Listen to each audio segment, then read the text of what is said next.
Assalamualaikum warahmatullahi wabarakatuh. Waalaikumsalam warahmatullahi wabarakatuh. 10 IPS 4, betul? Betul. Gimana, udah pada masuk semua teman-teman ya? Masih ada di luar nggak? Udah istirahat? Udah istirahat makan siang, Mas? Sudah. Jadi semangat lagi ya. Iya. Bisa lagi nantinya. Insya Allah. Insya Allah. Nah, baik, sebelum kita mulai pembelajaran hari ini, ada baiknya kita berdoa terlebih dahulu. Semoga segala ilmu yang kita pelajari hari ini dapat kita pahami dengan baik, dapat Tuhan untuk kita. Oke? Berdoa di kesempatan. Berdoa selesai. Gimana kabarnya anak-anak? Alhamdulillah baik. Alhamdulillah sehat semua ya. Aku saya dulu ya.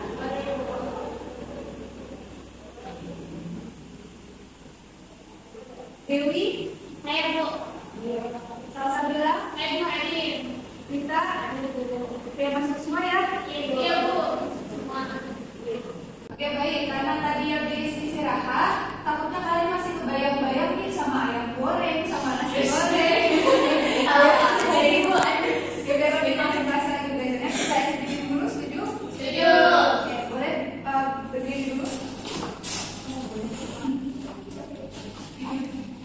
Oke, SPD-nya itu gampang, itu tergantung apa yang diinstruksikan ya. Kalau ibu bilang jerapah, tangan kalian ke atas, itu menandakan kalau jerapah tinggi. Jadi kalian cukup bilang tinggi.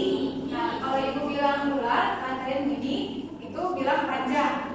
Kalau ibu bilang ular, tangan kalian ini, nah itu berarti pendek. Gitu. Oke, bisa dimulai? Satu. Oke, coba ya. 1, 2, 3. Ular. Panjang. Jerapah Tinggi. ular Pendek. jerapah Tinggi. ular Panjang.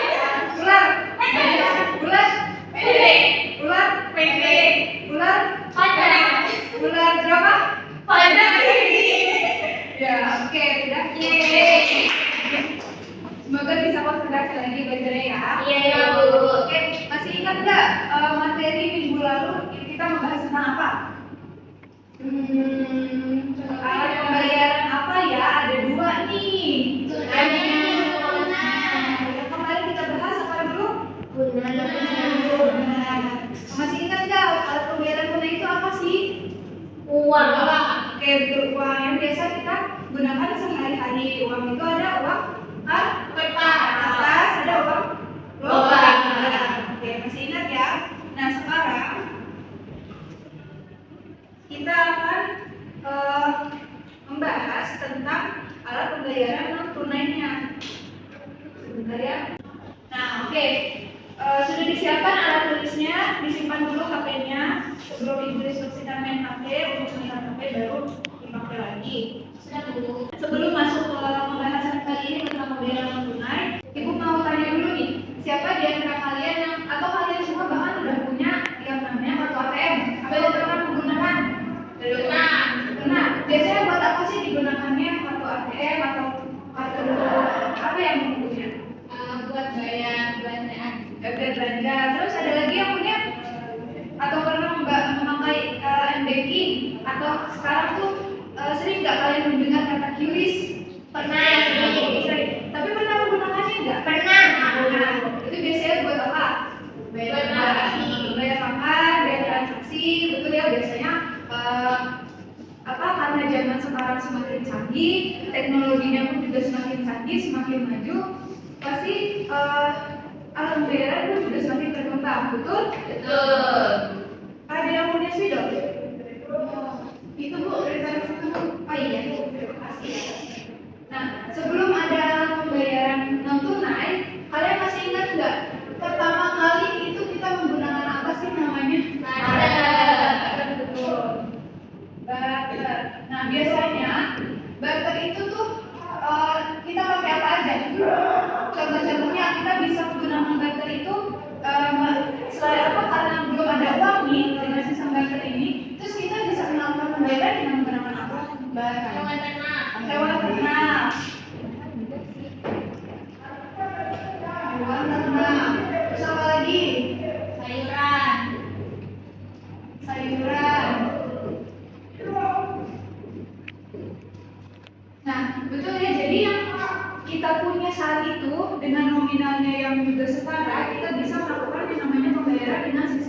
Barter. Terus kemudian setelah barter yang baru kemarin kita pelajari apa namanya?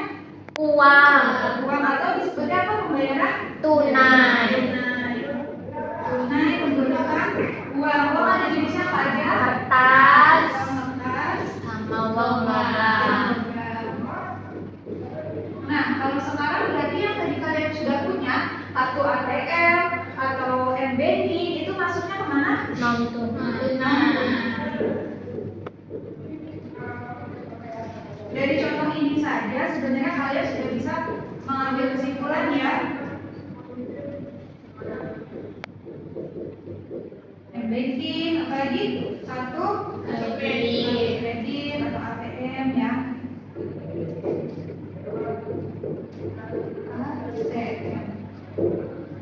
Oke. Nah, kalau kita sudah sering menggunakannya atau pernah sudah sering mendengarnya, kita pasti akan lebih mudah memahaminya.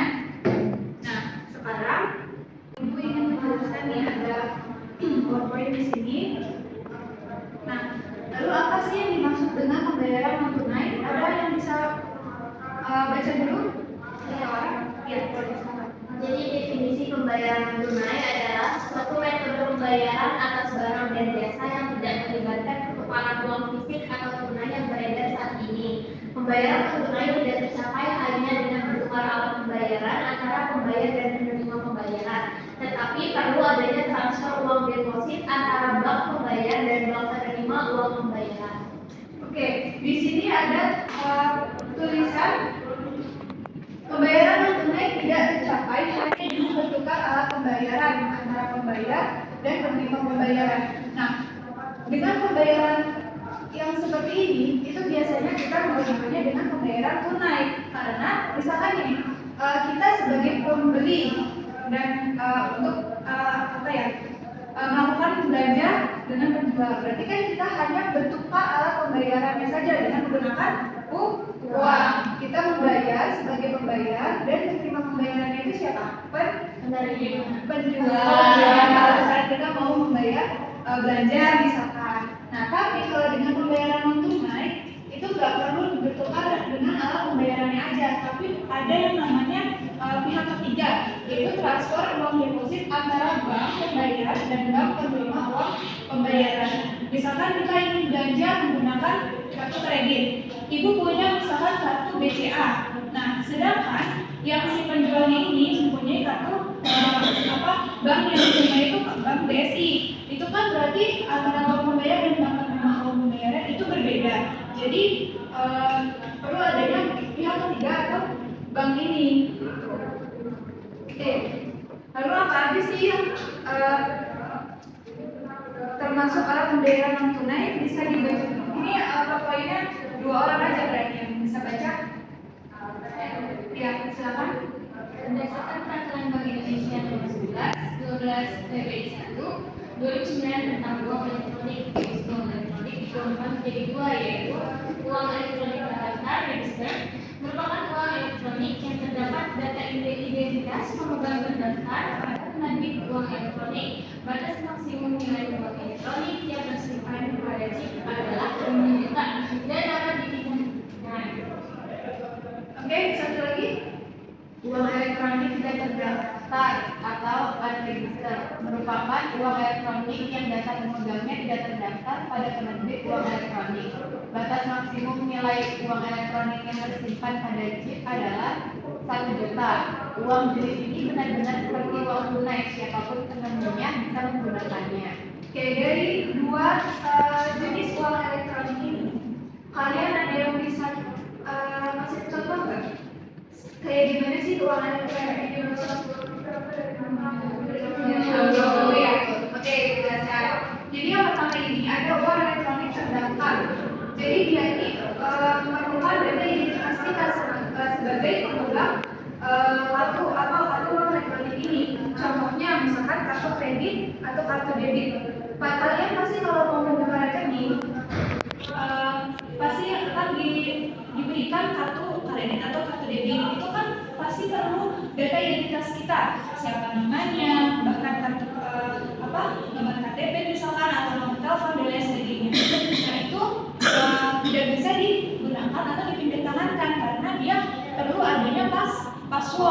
Nah, kalau misalkan kartu elektronik tidak terdaftar, ini tuh misalkan contohnya itu e-money. Siapa yang punya e-money? Ibu.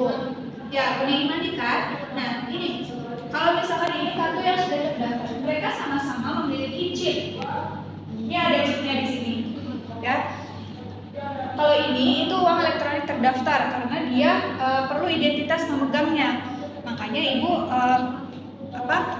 mendaftarkannya dulu. Nah, tapi kalau ini kita bisa menggunakannya oleh siapapun dan dimanapun sama. Cuma kalau ini nggak perlu namanya data pemegang atau data identitas si pemegang ini. Misalkan ini ibu kasih ke Rita tadi, tapi Rita bisa menggunakan ini karena dia nggak perlu data identitas, nggak perlu data pemegang, kan? Yang data pemegangnya tidak terdaftar. Uang jenis ini benar-benar seperti uang tunai, siapapun penemunya bisa menggunakannya. Jadi udah bisa paham ya apa perbedaannya? Oke, nah di sini ada jenis-jenis alat pembayaran non tunai. Ada alat pembayaran non tunai berbasis kertas, berbasis kartu, dan berbasis elektronik. Contohnya apa aja sih Bu yang berbasis kertas? Nah, kalau berbasis kertas pasti bahannya pun juga dari kertas ya. Di sini ada cek, giro, nota debit, dan nota kredit. Nah, kalau cek dan giro ini, dia itu sama-sama surat perintah.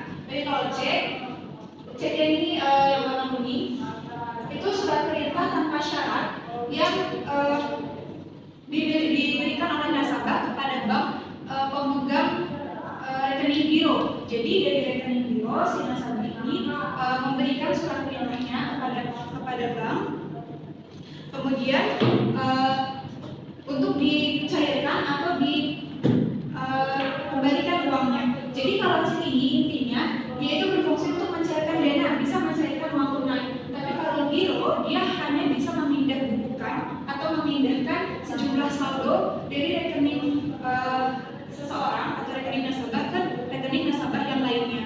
Tapi dia nggak bisa dicairin dengan uang tunai gitu. Nah, kalau nota debit dan nota kredit itu juga sebagai surat perintah yang biasanya digunakan oleh untuk keperluan kantor, misalkan dia untuk menagih para nasabahnya gitu. Nanti kalian bisa cari lebih lanjut lagi ya pengambilan kemudian. Oke, Bu. Ya, kemudian di sini ada berbasis kartu. Nah, seperti yang tadi sudah dijelaskan, di sini ada kartu debit dan kartu kredit. Nah, kalau kartu kredit sudah terlihat jelas ya namanya kredit, berarti itu dari peminjam. Jadi alat pembayaran ini itu sumber dananya itu berasal dari peminjam atau kredit suatu bank. Kartu ini pasti kan dikeluarkan oleh suatu bank kan? Iya. Nah, jadi kalau kartu kredit dia istilahnya kita meminjam uang dari bank, terus kemudian akan ada bunga atau denda yang dikenakan apabila kita membayarnya lebih dari jatuh tempo. Nah, kalau kartu debit itu langsung didebitkan ke rekening nasabahnya. Jadi tidak ada hutang istilahnya. Itu memang uang kita sendiri. Di sini kemudian ada berbasis elektronik. Ini yang bilang tadi. Ada yang sudah sering nggak mendengar atau bahkan menggunakannya? Sudah ada ya. Bahkan nih, kalau sekarang kan zaman udah semakin canggih ya. Bahkan tanpa adanya kartu ini, kita juga bisa menggunakan HP aja. Kalau ada aplikasi yang tertera di sini karena ini pun juga bisa dijadikan alat pembayaran berbasis elektronik. Ini dalam bentuk kartu dan ini dalam bentuk server. Bahkan kalau kita punya HP-nya yang sudah mendukung ada yang namanya NFC, itu kita bisa mengisi saldo e-money itu di aplikasi ini. Ada yang sudah pernah mengisi saldo dengan ini? Pernah saya. Pernah. Berarti udah ini ya. Bagus kalian sudah mulai teknologi. Nah, ini yang sudah ibu bilang tadi, e-money itu berbeda dengan yang kartu kredit tadi. Kalau kartu kredit kan dia transaksi atau transfer uangnya melalui bank. Tapi kalau ini dia memang dikeluarkan oleh bank juga, tapi dia ini harus saldo dulu, bisa melalui minimarket, supermarket atau yang ibu bilang tadi melalui aplikasi ini. Nah, pasti semua alat pembayaran memiliki kelebihan dan kelemahannya masing-masing. Apalagi yang namanya teknologi buatan tangan manusia pasti tidak ada yang sempurna. Pasti mereka juga memiliki kelemahan. Tapi ada kelebihannya ini. Yang pertama, transaksinya pasti lebih cepat. Benar ya, karena kita nggak perlu misalkan kita belanja, kita sudah belanja, kita nggak perlu mengeluarkan harus berapa banyak uang yang kita bayarkan buat belanja, terus kita nggak perlu nunggu buat uang kembalian, gitu. Kita cukup istilahnya basic kartu atau bahkan scan QR kode atau untuk QRIS dan lain sebagainya. Terus ada lebih transparan. Nah, lebih transparan ini juga membantu untuk kita melihat nih riwayat transaksi kita sudah berapa sih jumlah yang kita keluarkan untuk membayar entah belanja atau membayar tagihan dan sebagainya. Nah, ini juga harus kalian hati-hati ya nak, karena ini bisa membuat apa ya, menentunya ini bisa membuat kalian tuh ada perilaku konsumtif atau boros, karena dengan nggak ada uang fisik kita akan semakin gampang aja mengeluarkan, tinggal scan, tinggal gesek kartu dan sebagainya. Nah, tapi dengan adanya transfer ini kita bisa melihat, oh saya udah mengeluarkan uangnya segini nih, berarti harus lebih diperhatikan lagi dan tidak boros gitu. Nah, terus ketiga adalah lebih praktis. Betul ya, kita nggak perlu bawa dompet-dompet tebal yang isinya uang banyak. Misalnya kita pergi HP-nya jutaan, nggak perlu bawa uang 1 juta, 2 juta gitu di dalam dompet. Kita cukup pakai satu kartu atau bahkan dengan HP yang scan QR aja. Terus yang keempat ada tidak ada risiko menerima uang palsu, karena di hal pembayaran tunai tidak ada bentuk pembayaran dalam uang fisik. Lalu yang kelemahan itu ada yang pertama risiko cybercrime. Itu sangat rentan ya, rentan kejahatan cyber atau kejahatan dunia maya, karena dia membuat servernya itu pasti yang para hacker ini akan semakin rentan gitu, bisa melakukan peretasan bank atau bahkan penipuan online dan sebagainya. Yang kedua ada biaya transaksi. Benar ya, ada biaya admin. Sekarang admin berapa sih? Biasanya kalau kita mau transfer uang 2,5 ya, bahkan ada yang kalau semakin naik ada yang 6.000 ya? Iya. Kayak gitu. Nah, jadi ada kenaikan biaya dari yang biaya seharusnya.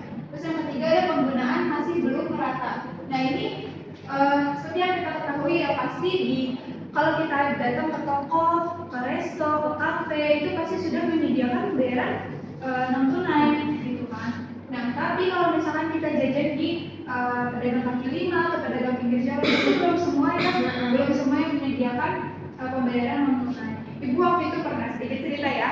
Ibu waktu itu pernah mau servis laptop, tapi karena kayaknya nih pembayarannya tunai gitu, ibu nggak megang cash gitu. Akhirnya ibu langsung tarik tunai dengan karena ibu sudah tahu ya harganya berapa, akhirnya ibu tarik tunai gitu. Pas datang ke sana ternyata pembayaran sudah cashless, benar-benar nggak bisa menggunakan uang tunai. Makanya akhirnya ibu langsung transfer aja. Akhirnya ibu uang yang tadi sudah ibu tarik tunai ibu setor saldo lagi kayak gitu. Berarti dari situ kita sudah tahu bahwa dengan kita memilah atau maksudnya membagi, kita harus punya cadangan.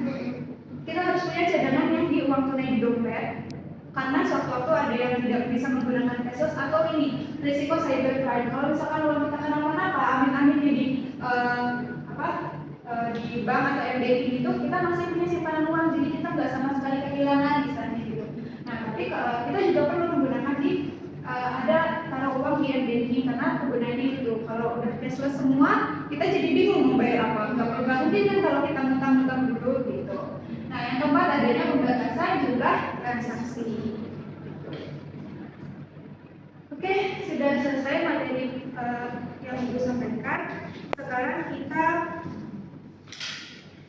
kerja kelompok dulu. Ibu ada tugas kelompok. Di sini sesuai dengan yang tadi ibu sudah jelaskan mengenai pembayaran non tunai, di sini ibu ada problem solving.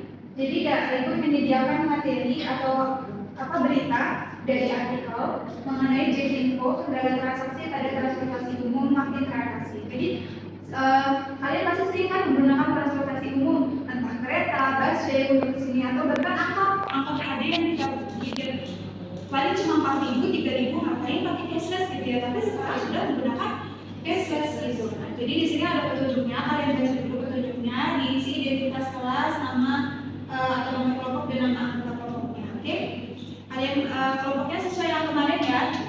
Yang durasi. Dikerjakan dulu aja. Terus kelompoknya disimak dulu ya. Beritanya. Oke, sudah selesai? Sudah, Bu. Kalau sudah selesai, coba Ibu mau kalian presentasikan. Tapi nggak sesuai nomor kelompok, Ibu mau acak sesuai yang Ibu mau aja nomornya. Siap. Ibu coba, sudah siap ya? Siap, Bu. Ibu mau kelompok 5, coba. Pimpin aja satu orang dulu. Baik, Bu. Perwakilan.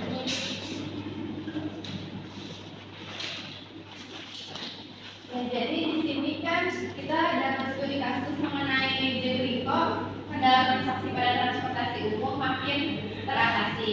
Ruangan dari kelompok 5 akan menjawab pertanyaan.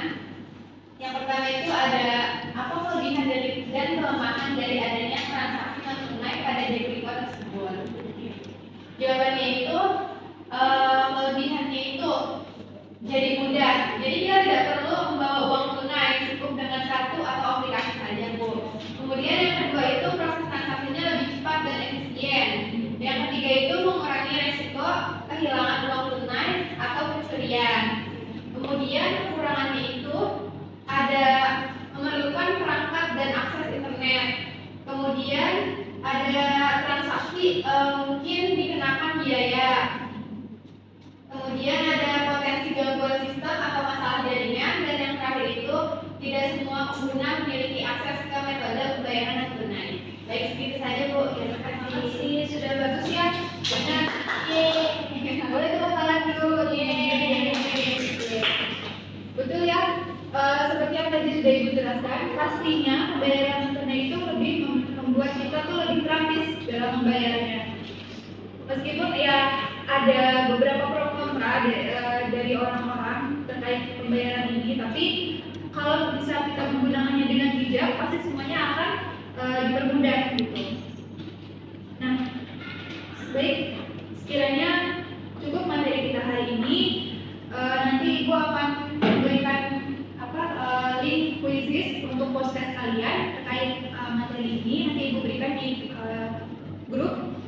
Terus nanti sekaligus ada refleksi peserta didik dan refleksi gurunya, Ibu juga kirimkan itu. Jangan lupa diisi, karena nanti Ibu pasti akan ngecek satu-satu Ibu nilai itu. Nah, untuk sekedar infonya, proses itu nanti akan menentukan kalian pengayaan atau remedial. Kalau misalkan proses kalian di bawah 70, itu kalian harus mengerjakan remedial. Nah, remedialnya itu nanti Ibu kirimkan deh, pokoknya di grup juga infonya, terus pengayaannya juga Ibu kirimkan di grup. Oke, sekian dulu materi hari ini terkait alat pembayaran non tunai. Semoga apa yang Ibu sampaikan dapat diterima dengan baik oleh kalian, dapat dipahami dan dapat bermanfaat untuk kalian ke depannya. Mohon maaf kalau ada kata-kata atau tindakan yang dari Ibu, mohon dimaafkan. Yang kurang berkenan di hati kalian mohon dimaafkan. Oke, seperti biasa ada quotes. Jangan takut mencoba, karena kesalahan adalah bagian dari proses pembelajaran. Oke, jangan lupa dibaca materinya bab selanjutnya untuk minggu depan. Ibu cukupkan. Wassalamualaikum warahmatullahi wabarakatuh. Terima kasih. Waalaikumsalam.